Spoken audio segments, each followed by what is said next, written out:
Welcome to the fantastic world of Hanna and Barbera, a celebration of Bill Hanna, Joe Barbera, and the thousands of people past and present who have shared in their entertainment tradition.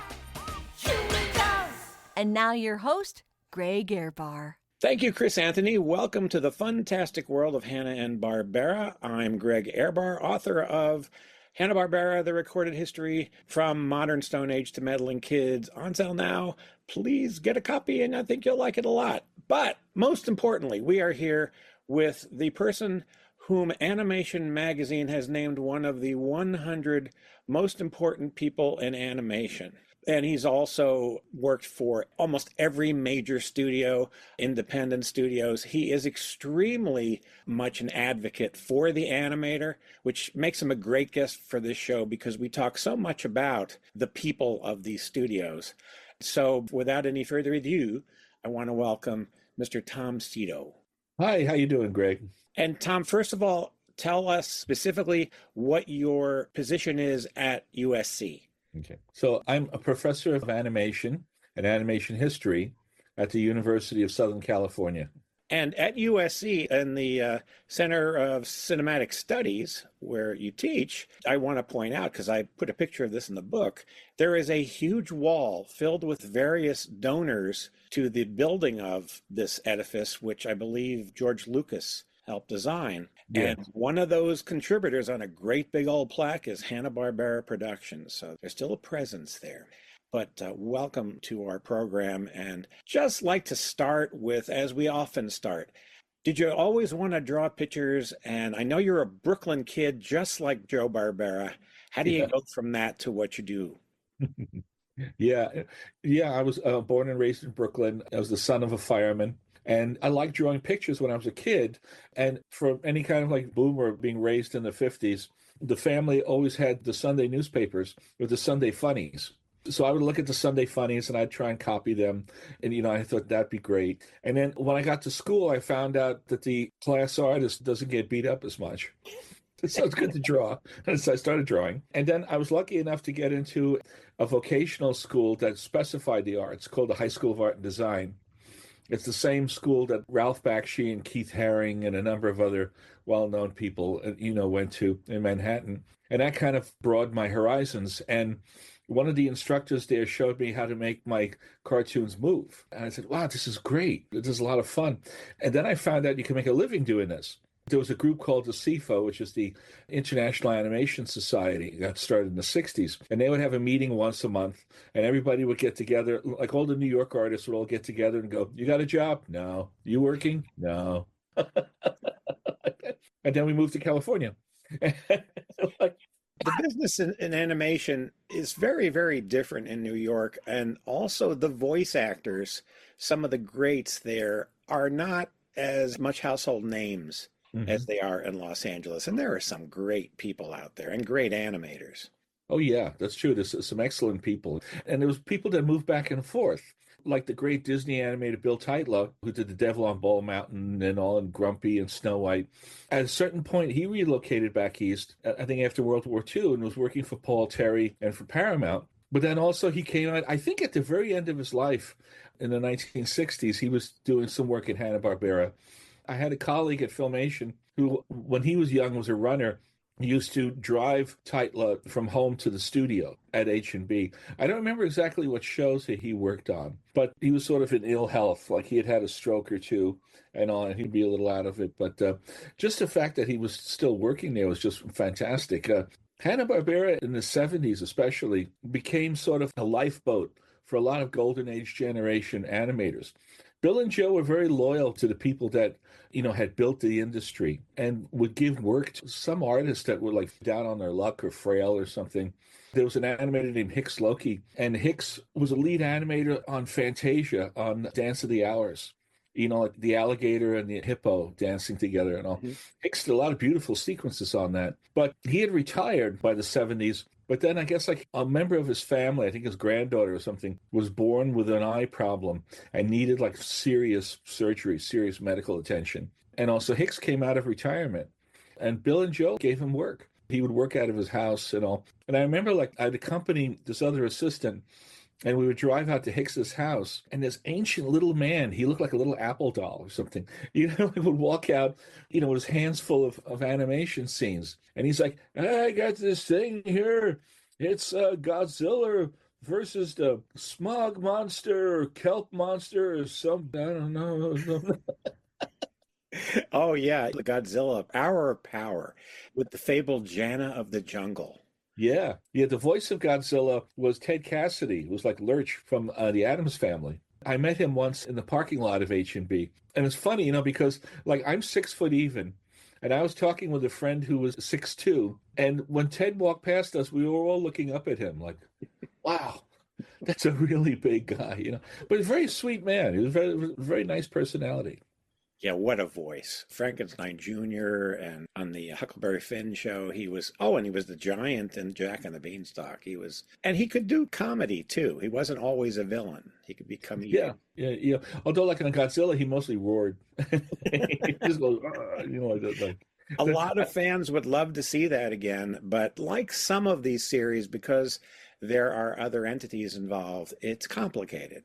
It's not impossible, but it's complicated. Which leads me to one film that you worked on, which in many ways was a seminal film and yet never released on DVD, never on Blu-ray, which it would be so great to see on Blu-ray. A lot of great veteran animators and then some brand new animators worked on it. Also very young Jerry Beck, and that would be Raggedy Ann and Andy, A Musical Adventure. Oh, yeah. Yeah. A strange movie because it was almost an indie underground film and at the same time a great big expensive musical with merchandise and all of that. Yeah, it kind of was like a forerunner of the big animated musicals of the 1990s. The music was written by Joe Raposo. He wrote, "Can you tell me how to get to Sesame Street? It's not easy being green," and all. It had backing from IT&T and all.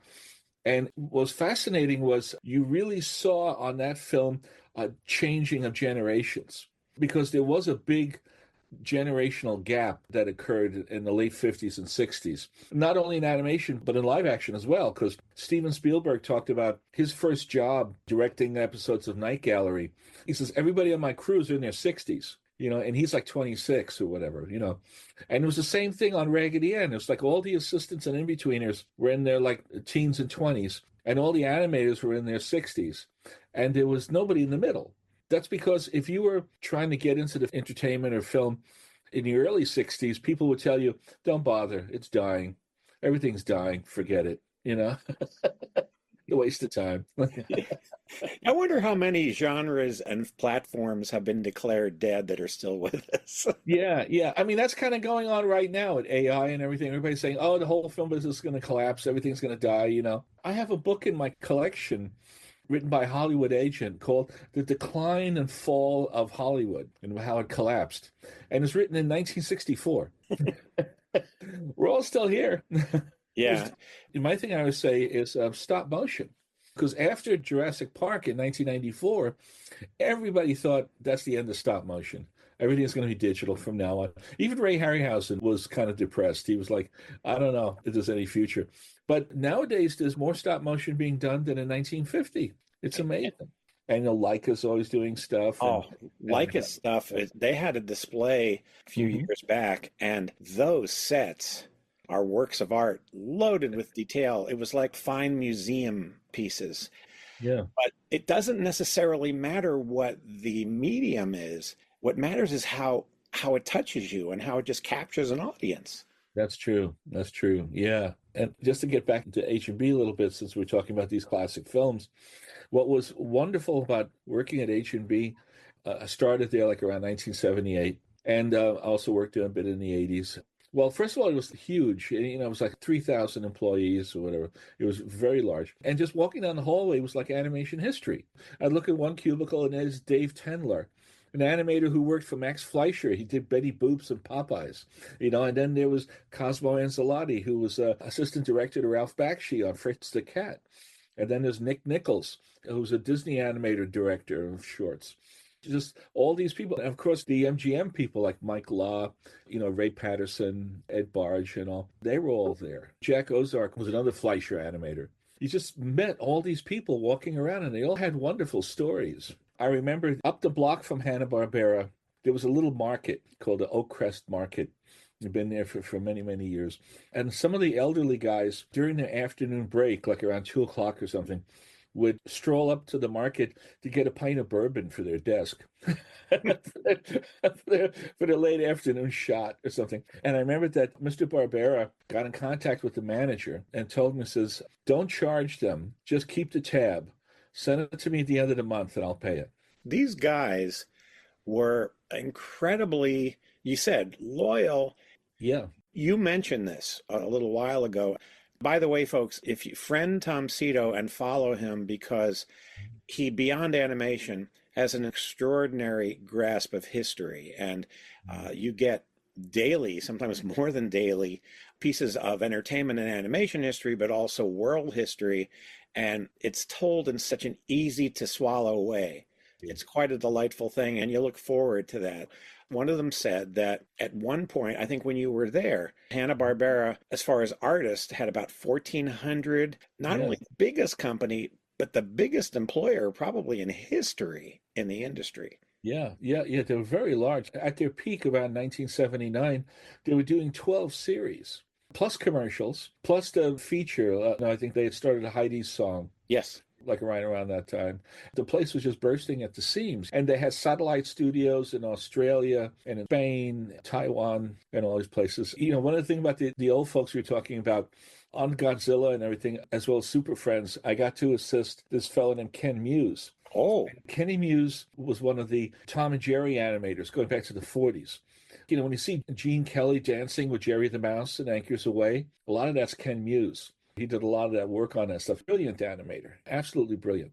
Long life and hard living and everything like that. At the end of his life, he was kind of frail. He'd walk with 2 canes and was kind of bent over. I can sympathize. I'm doing that right now. You know? And it's funny because he had done this scene of Superman talking while he's flying, and he had animated the hair going in the wrong direction.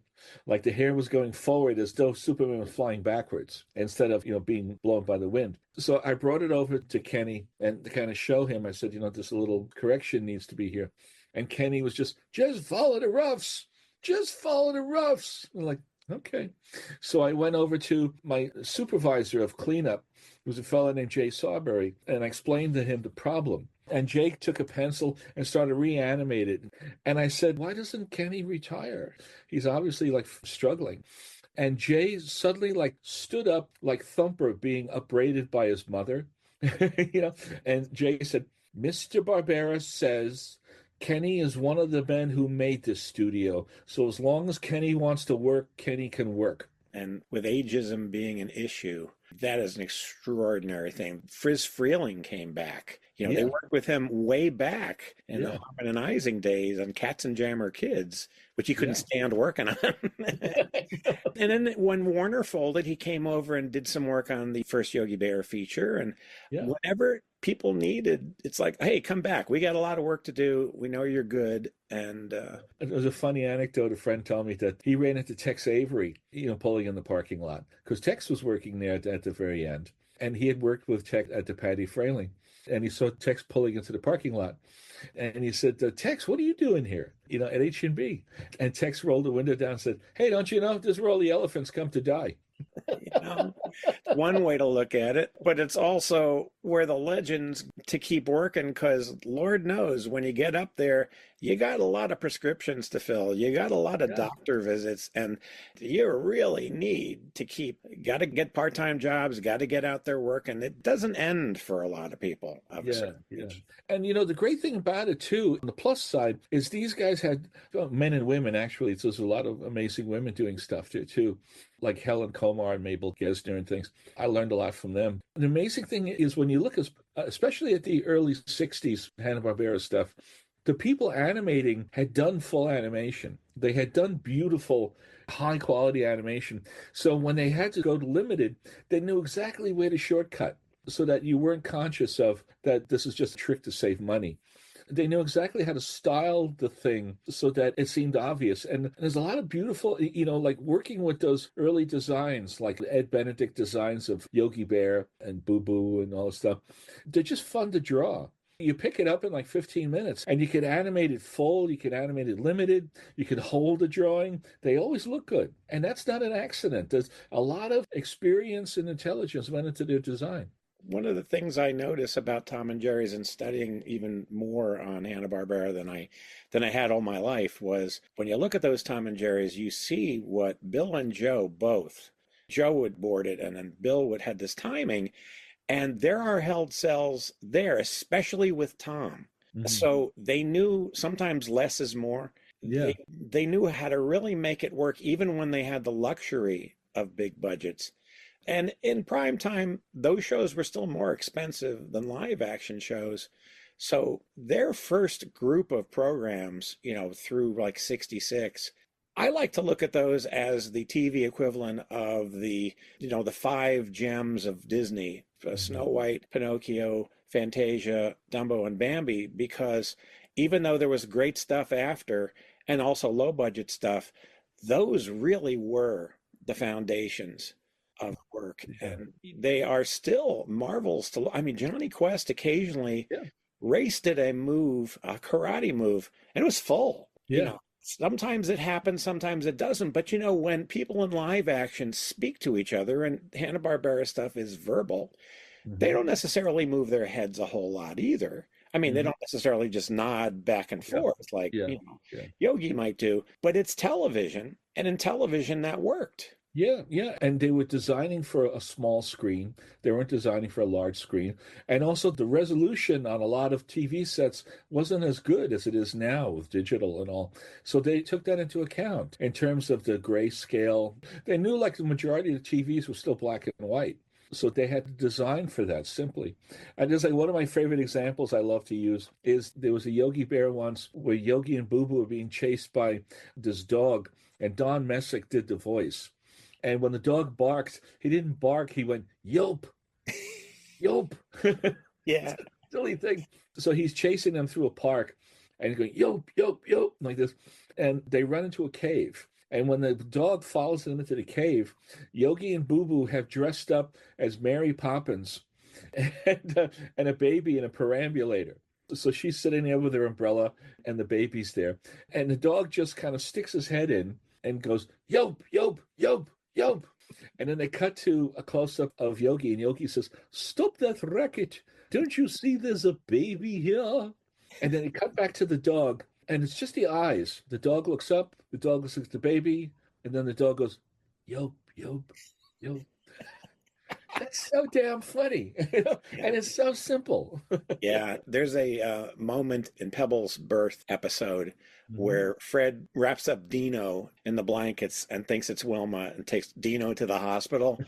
and when the policeman stops them, Dino's making all these adoring glances and fluttering his eyelashes. And Dino, it was really the poses. It was the skill of these people that made it work. Yeah, it's true. They knew exactly where to cut corners, and it didn't look cheap. It always looked good. And they had to sustain it. And so the later cartoons were different, and they were seriously over budget when Taft came in. And that's one of the reasons of the change. They poured way too much money into their shows, like Walt Disney did, and they had to change things. But elements of what they did well still showed up in later cartoons. And the great thing also, too, as I said, with all these old professionals, is that they were the masters of their craft. They knew exactly what they were doing. Oh, interesting thing, too, about working for them, and that is Walt Disney had this whole thing from very early on where he insisted nobody call him Mr. Disney. It has to be Walt. So everybody's on a first name basis. So it's always Walt and Tom and Skip and whatever like that. Hanna-Barbera, unless you were part of Bill and Joe's MGM family, like unless you worked with them on Tom and Jerry's, when you addressed them, it was Mr. Hanna and Mr. Barbera. And we were okay with that. That's fine. Yeah, that's what you do. Yeah. And, Hanna was always he was very methodical and everything. Like Joe Barbera was kind of a jocular, hey, how you doing? Kind of like very good at meetings and things like that. And Hanna was very precise. He was always like, yes, no, good. Fix that, change that, very fast. And like you said, he didn't draw like the way Joe did, but he was very good at timing. And the thing is, working with television is that you had to time out these shows. You couldn't write like 2 hours worth of script Somebody's got to shave it down to like it actually fits into like a 26-minute TV show. Really more like 20 minutes with commercials. He was very meticulous with this stuff. He was always timing shows out, with a stopwatch on. And what I heard from other people would happen would sometimes on the weekends, he would invite a bunch of the top directors or animators to a party on his boat and everything. So they would all get on his yacht or something. They'd sail out to like Catalina or something. And barbecue and beers and all. He would hand out sheets and have them time shows. This was Bill. Yeah, that's Yeah, this was Bill. He was always working. well, these guys loved making cartoons and they just kept going into work no matter who owned the company. And they loved other people that loved making cartoons. It was pretty astonishing that until they were physically unable, they never really stopped working. Yeah, Mr. Hanna at the end of his life really kind of suffered bad from Alzheimer's. But he still kept coming to work. He'd still be there all the time. He and Joe both. And I was working then it was Warner Brothers because Ted Turner had bought Hanna Barbera from Taft, and then Ted had merged it into Time Warner. So now it's considered Warner Brothers. But Bill and Joe still had their own offices. And we had to get a briefing about what to do if you find Mr. Hanna and he's lost. Because one day, like, somebody found him, like, standing in a stairwell, staring at the ceiling. But, I mean, the mind was still there and all, but just it had these lapses and all. His chauffeur, Carlton, was telling me one time about they did a tribute to Bill and Joe. They got some sort of municipal award. So they were downtown at City Center in Los Angeles. And as Carlton was driving Mr. Hanna back to the studio up to Hollywood, they were driving down Hollywood Boulevard. And Hanna suddenly said, "Pull over. Pull over right here." Wow, oh, okay. So he pulled the car over, and Hanna got out, and all it was like a bunch of storefronts, so boarded up, just looking kind of like derelict. There was really nothing there. And Hanna stood in front of this one storefront and said, "It was here. It was right here." What he was alluding to is that it was the Mintz studio from 1930, which was like one of his first jobs. Like he first got hired as a painter or a cell polisher or something. And he just stood there looking at this boarded up store, and he started weeping. Then got back in the car and everything, and then they just went on. But just that memory hits you. Yeah, the long range memory. Yeah. Oh, here's a question about the actual animation of a Hanna-Barbera cartoon or even a Filmation one. I know with Filmation they used the stock. Hanna-Barbera to a degree did, but they were still different. When you animate it, but you've got a repeated movement like a head tilt, is every sheet going to have that on it, or do you indicate that the head's tilting in each thing? Because the body's all in pieces. So how do you actually animate all the pieces? Do you chart it or what? Because you're not using as many pieces of paper. Yeah, it's charted. It's charted. Like they'll have like head bobs. So it'll be like H1 will be the head up straight, H6 will be the head down with a few in betweens. And there's a standard sort of head bob. And just like the eye blinks were standardized. And the mouth system. We had this very elaborate system, but it was called A to E mouths, which was like the A mouth, the B mouth, the C mouth. And when you were doing dialogue, you basically just expose those drawings. You just say number 3, number 7, number 9, number 1, number 1 again, number 3. And that would be the mouth movements. And then what would you draw? You draw around that? Yeah, you would. If you're using pre-existing stuff, the studio expected you to sort of work into the show at least like 30% reuse. Mm-hmm. And again, too, it's like Fred Flintstone runs the same, talks the same. They just changed the backgrounds. How did they do those famous Fred's House runs forever and Yogi's Forest runs forever? How did they slip the papers through, and was there a seam or something, or was it one great big sheet? Yeah, there's a specific way, like it's a long piece of paper. It's got the artwork in the center with blank on either side. And the end of one side matches to the beginning of the other side. So as you pan it through, when it gets to that point, they would take the piece of paper, put it back on the pegs from the beginning, and run it again. And the artwork was designed in such a way that you wouldn't notice, like you wouldn't see a seam or anything. So that's why when Fred Flintstone's running, you see the same window go by, the same chair. We called them bicycle pans. Mm. Yeah, it's called a bicycle pan.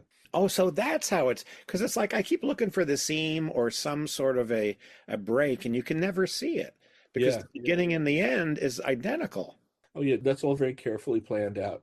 And Yeah. the mouth movements too they're not just flapping lips. There is a precision to how you use them and Hmm. how you chart them. And you know what's funny is in The Man Called Flintstone, it's funny, my sister and I both noticed this. At the beginning, when the statue is being operated on, you don't know it's a gargoyle that fell off a roof. There's a Yeah. close up of a doctor, and he says, "That's enough." And he Yeah. actually mouths the F, and it's like, Oh, yeah. wow. Yeah. Yeah. The F mouth. Yeah. F's and V's and things like that. That was all worked out. At Filmation, was there even a larger percentage of reuse and the stock being expected?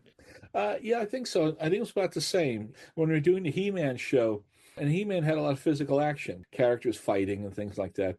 And one of the cameramen was a weightlifter. So we would have him go on the roof and he would do the He-Man licks in live action. And then they would match that, turn it into an animated character. It was all sort of like a stock system. So stock one is He-Man standing there talking, and then there's the run, and then there's the one of him swinging his sword. All those things were like calculated to be used again and again. Could Johnny Quest be considered the show that proved you could do action and a lot going on, even though there wasn't tremendous amounts of movement all the time? That's true. Yes, yeah, very much so. Doug Wildey did the designs on that, and Doug Wildey was a great action adventure cartoonist. He had done comic book things and all, and he introduced me to Jack Kirby and all the superhero guys. But Doug figured out a way to like make the designs interesting enough and all that even if they don't move a lot, they still look good. Mhm. But like you mentioned, in places there's still full animation. Like I think if you look at the Johnny Quest like opening title sequences, there's a cut of like three snakes crawling along the ground. And that's all fully animated. If you ever try and animate a snake, it's hard. It's like there's no shortcuts. You just have to animate it. Yeah, you do see occasionally, even in the 70s stuff, you will see the occasional like, wow, they had to do a little bit more here because that's not a movement they do all the time. Yeah, You have to look for it, but it's there. yeah, And you're right, there's plenty to look at. And now that we're getting better, high quality, high res looks at this, especially shows like Space Ghost and Herculoids, the art direction and the choices of color. You had backgrounds by Walt Paragoy on oh, Scooby-Doo. yeah, yeah, They were lush. They were yeah. gorgeous. Yeah. Paraguay was one of the art directors of Disney's 101 Dalmatians. That's the thing too, is that a lot of people think that there was a Disney group and there was a Hanna-Barbera group and there was a Filmation group and all. In Los Angeles, there was one pool of talent.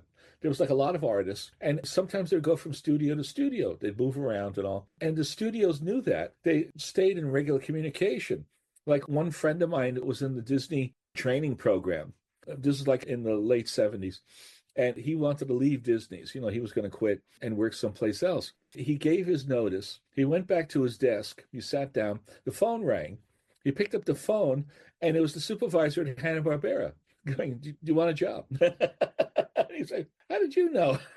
Because those guys all knew each other. Like the head of animations, the supervisor of the animators' name was Bill Kyle, and the head of cleanup's name was Jay Sawbury. And they all worked at Disney's before. So they were in regular connection with the people at the other studios.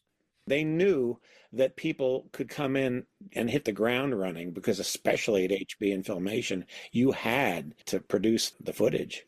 Yeah, when Filmation started to go under in the mid 80s, a number of the cleanup artists and layout artists and effects artists were picked up by Disney for The Little Mermaid because they had to expand. And the thing about these artists is that they don't fuss, they don't have egos, whatever. They turn out the footage. So you have the star animators doing beautiful stuff, but then you also have people who just get it done. Right. Do you know what the story was? Because I've heard various stories and it's kind of sad, because Lou Scheimer, from all accounts, was a wonderful fellow and he wanted to keep animation domestic as long as he could. And he did bring in people who weren't experienced to give him a shot. And Filmation was just cranking at one time. I mean, they invented the 65 episode format daytime, and everybody basically stepped right in and did the same thing, but they invented it and they were making so much. What happened? Well, I think the big shows like He-Man and She-Ra and all, ran its course. It had its craze and everything when everybody loved them.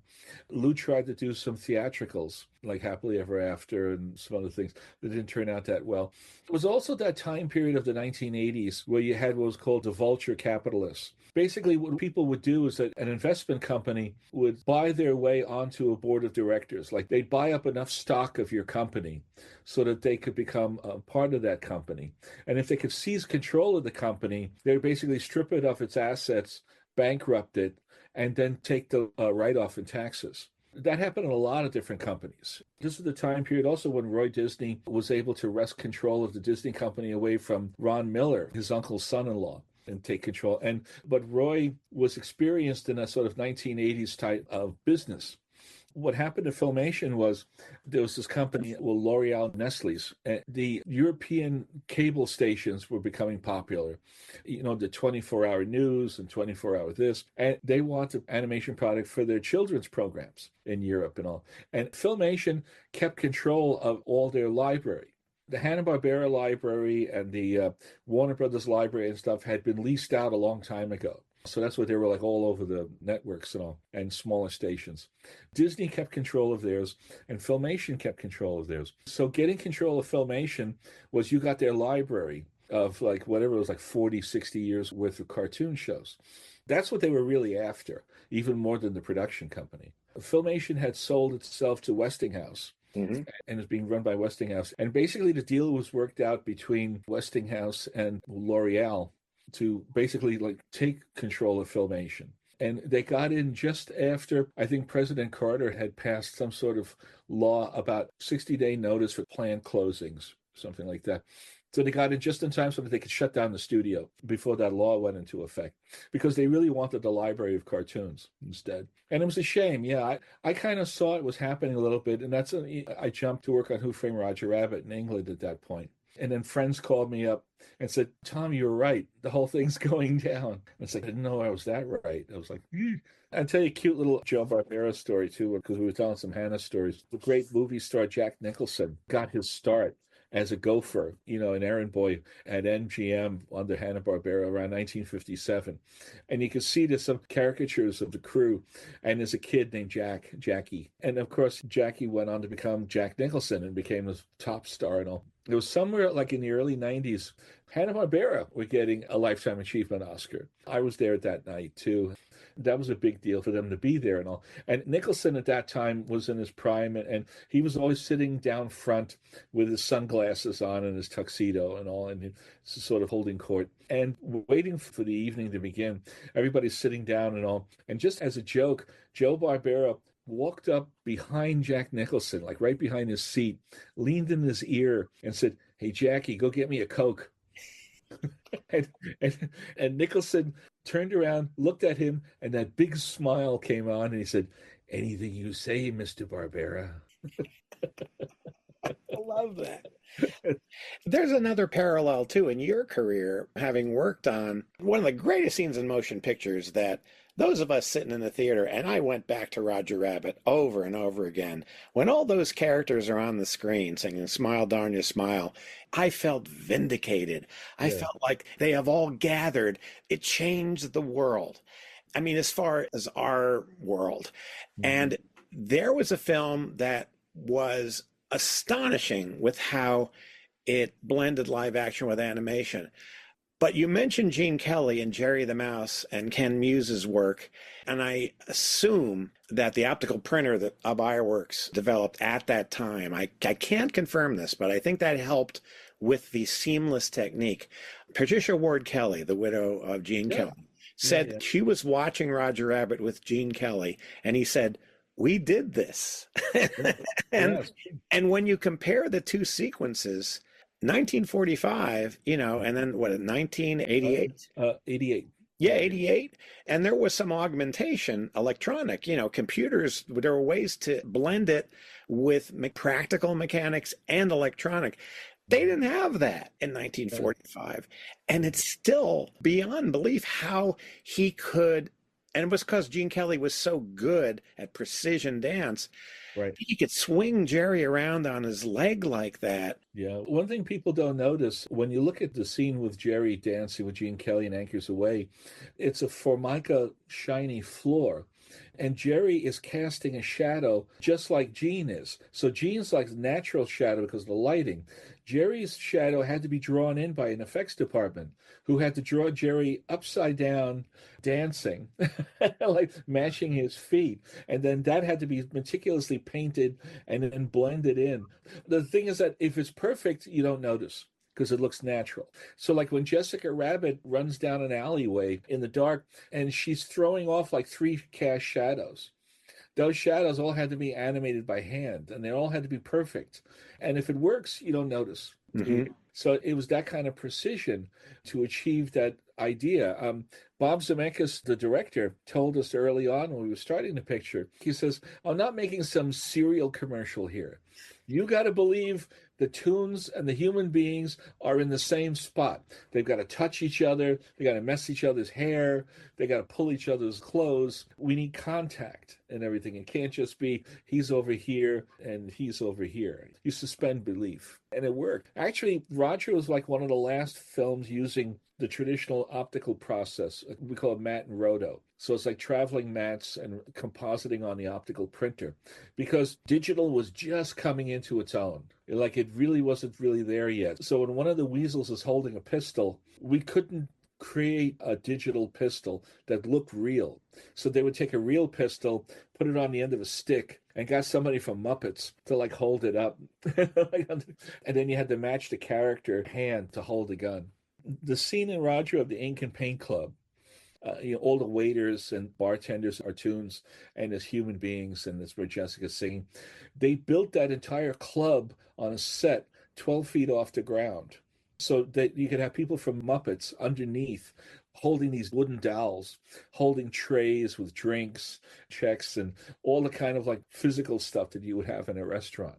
And they were all running around underneath while the human beings are on the set on top. And then we had to match the characters to all those positions. The world changed when that came out as far as animation and what you could do. People like Jerry Beck and you and Leonard Maltin and John Canemaker, you were the pioneers of anybody even studying animation.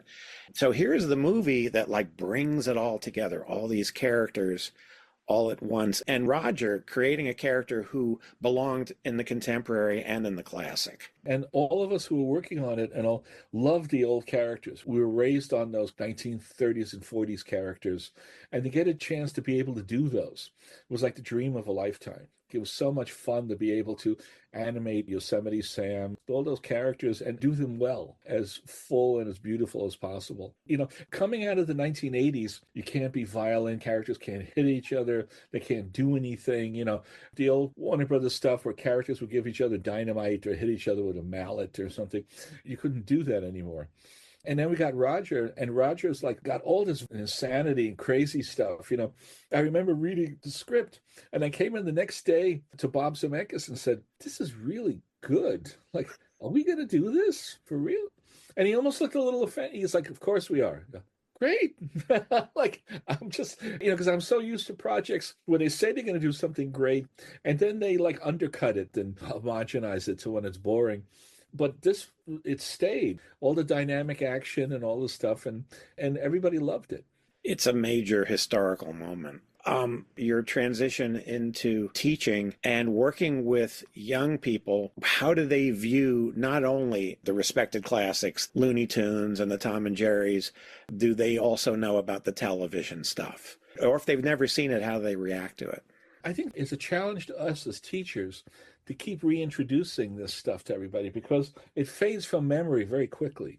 The average college student right now, graduating college, was born like in about 2006, 2007. So they had never lived a day in the 1900s. Like we're from the past century. And like 9/11 means as much to them as Pearl Harbor means to us. It was a very important thing, but it happened before we were born. So they look at a lot of that stuff that way. So you have to kind of keep reintroducing it to the students and going, no, you should look at this. This is very good. This is an important thing to master. And not saying to everybody they should always do the same stuff, but it's like actors with Shakespeare. This is your fundamentals. And if you know this well, you can take on any assignment and you could take on any project. All these British actors that show up at the Oscars and all, they're all Royal Shakespeare Company. Patrick Stewart was standing with a spear behind Laurence Olivier once. They could do comedy, they could do horror, they could do drama, they could do period pictures, they could do modern things because they've got that grounding in the fundamentals. And that's what I try to push to the students. Know your fundamentals. Do you encounter students who have that spark in the back of their eyes and start saying, I'm going to look into more of this? Yeah. Oh, yeah. Oh, yeah. It's very nice when you see you're getting through to them and you see that spark pop up. Something my old animation teacher taught me in the 70s as a fellow named Howard Beckerman. Howard had worked for Paramount and Terry Toons and all in New York. But he would say in a group of students, maybe you have like about 15 or 20 or something, maybe about 4 or 5 are really focused and they're really drinking up everything you're giving them. And he says, teach to them because they're going to be the professionals. Because you can see they already got the fire in the belly like they want to do it. Even like 4 out of 20, that's still pretty good. Yeah, the ones who, like myself and my wife, we were the ones who waited till the class was over and then walked up to the desk and asked more questions. Yeah, that's it. I just did a college presentation and the same thing happened. 2 young people had a million questions. And I was like, thank you. Thank you.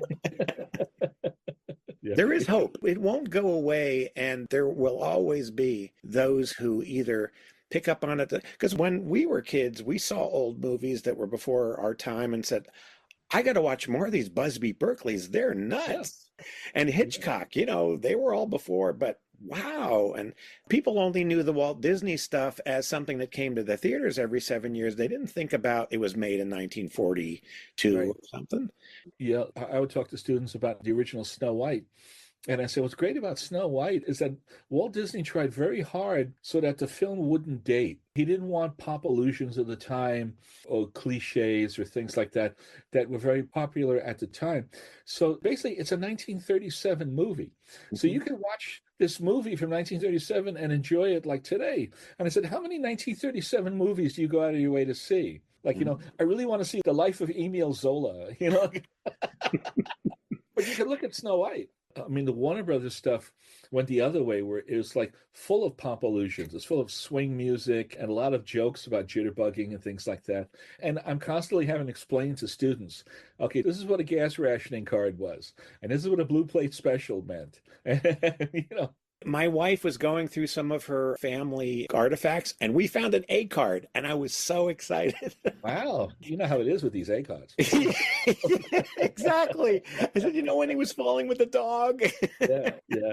And the very first Yosemite Sam's chasing Bugs through this train, and Bugs goes into this one boxcar and locks the door. And Yosemite Sam's banging on the door. He's going, open the door, Rabbit. Open the door. I say, open the door. And then he looks at the audience and goes, you notice I didn't say Richard? Yeah. And I've seen this cartoon like 80, 100 times, and it never registered. One day I was driving through Pasadena, and on public radio, they had the thing called the Old Time Radio Show, where they would play classic radio broadcasts from the 30s and 40s. And they said, we're going to play a top 40 hit by Louis Jordan and the Modernaires from 1940, Open the Door, Richard. And standing there right in the middle of traffic, I'm like, I finally get that joke. Yeah. Hanna Barbera didn't do it as much in their cartoons, but the record albums, because Charlie Shows wrote them all, he wrote jokes he wanted to write. And so it took me decades. References to Gus Grissom and lots of LBJ jokes and historical references. And it took me years, but it's so much fun. You don't have to get every joke. It's like when the showrunners of, I think it was Phineas and Ferb, I said, how do you get away with the obscure stuff? He said, we follow it with something that isn't. So that when they say, no one's going to get that, they say, yeah, but they'll get the next one. Don't worry about it. Let's talk about some of your books, because you got a whole shelf of them. Oh, my goodness. Yeah. Well, I started originally, the first book I wrote was a history of the animation unions, because I was always fascinated about the great Disney strike of 1941. Again, because I knew a lot of that older generation, if you asked them, what's the most important thing that happened in 1941? You figured they would say Pearl Harbor. or something like that. It's like, no, the Disney strike. Like that was like the big turning point in a lot of careers. Like a lot of people went through that strike, and you don't realize people like the director of Charlie Brown Christmas was in the Disney strike. He was an assistant. A lot of famous New Yorker cartoonists and all were involved in it, like Sam Cobain. So I had a chance to talk to a lot of artists about that. I also wrote a history of computer graphics called Moving Innovation because I saw the digital revolution happening. Now it's 30 years ago. But I remember when it was, people were saying, computers are coming. Computers are coming. They're going to put us all out of work. Like that didn't happen. One of the things that came out recently was I wrote a cookbook, which was kind of odd, called Eat, Drink, Animate, the Animator's Cookbook. And the joke originally was that years ago when I was working on Raggedy Ann and Andy, Richard Williams had me assist the animator Grim Natwick. And Grim Natwick was this animator who lived to be 100 years old. He designed Betty Boop. He sat with a blank piece of paper and created Betty Boop for Max Fleischer. And also he was a lead animator on Snow White. He taught Chuck Jones how to animate. Astounding man. I was absolutely terrified working for him. He was actually very nice, but I was so intimidated. I was 19 or 20 like that. But then when it was all over, his way of saying thank you was he gave me his personal chili recipe because he really liked chili. I said, okay, And it's funny because I noticed that a lot of artists who work in a virtual medium, when you're working on something that's not tactile, that you're just creating characters who come to life and images and all, the way you relax when you want to kick back and all is to do something physical. So a lot of programmers I know like to garden, refinish furniture, and a lot of people like to cook. So I was talking to my publisher and I said, I've got Grim Natwick's chili recipe and I've got Walt Disney's chili recipe. And Mark Davis gave me Mary Blair's martini, which Grim Natwick said, you haven't lived until you've had Mary Blair's martini.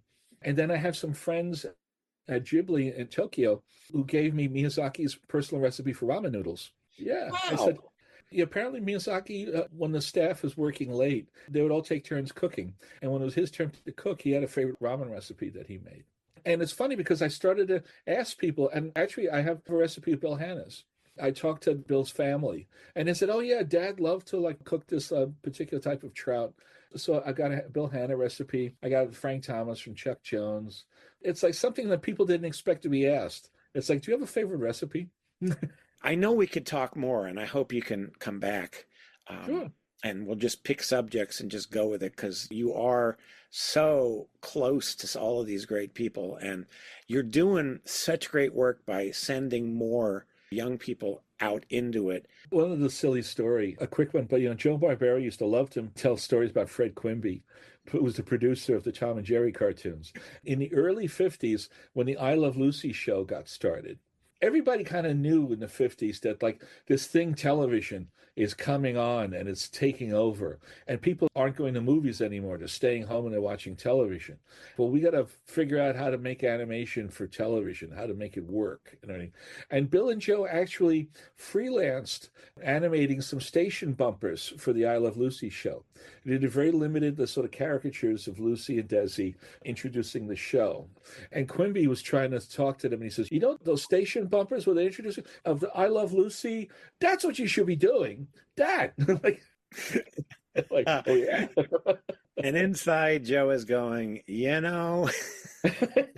why I oughta. Yeah, right. Oh, that's great. See, I love these stories, and I thank you again for sharing this kind of stuff because it is a human story about people who made great cartoons, and we're all different and fascinating, and that's what we're trying to bring folks. So thank you again. Okay. Mr. Tom Sito, Professor Tom Sito, Mr. Sito. Professor is fine. That's okay. The Professor and Mary Ann. There you go. And thanks to all of you for listening, giving nice reviews and subscribing. And I couldn't be more grateful because this is something that has become something truly wonderful for all of us. So thank you again. And until next time, bye-bye. We hope you enjoyed the fantastic world of Hanna and Barbera with Greg Ehrbar. Please join us again, and many thanks for listening.